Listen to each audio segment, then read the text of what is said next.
নামাজের ভিতরে কাউকে সালাম দেয়া যায় না, নামাজের ভিতরে কাউকে সালাম দেয়া যায় না, নবীকে সালাম না দিলে নামাজ তোমায় হয় না, নবীকে সালাম না দিলে নামাজ তোমায় হয় না।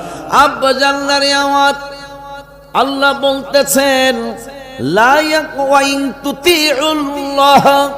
যারা আমি আল্লাহর ইতাআত করবে ওয়া রাসূলহু এবং আমার রাসূলের ইতাআত করবে, আল্লাহ বলতেছেন লা ইয়ালিতকুম মিন আমালিকুম শাইআ, তাদের আমলের বিনিময় একটুও কম দেওয়া হবে না।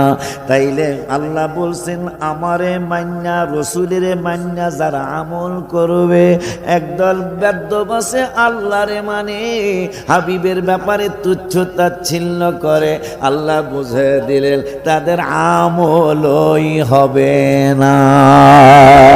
ঠিক কিনা? হাত তুলে দেখো।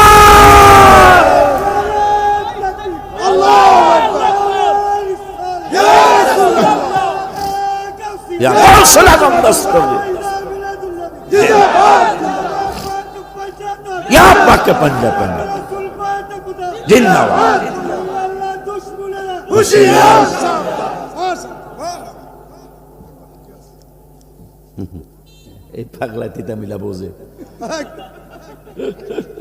কইতে লাগছিলাম পাগলা তিতা মিলা বোঝে না, এটা বোঝে। আলহামদুলিল্লাহ।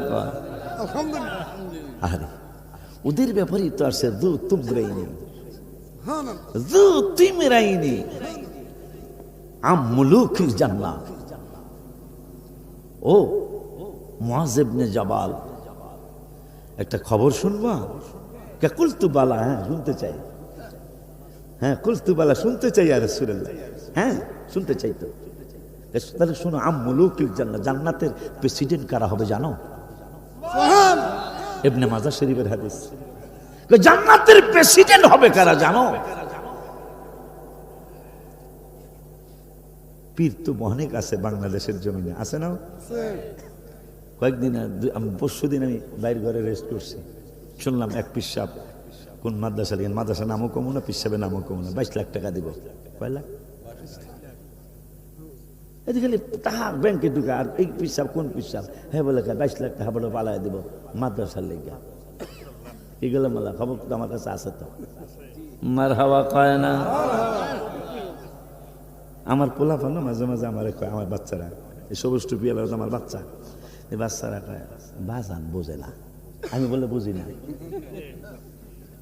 বাজান বোঝে না। নাইলে একটা কথা, ইনকাম করবার জায়গা কিনবো, ইনকাম করবার জায়গা কিনবো, ইনকাম করবার জায়গা কিনবো, আবার বারবারই কয় অ্যাকাউন্ট যা চেক কর, আমার টাকা নেই, অথচ লক্ষ লক্ষ টাকা তার পকেটে প্রতি মাসে আসে।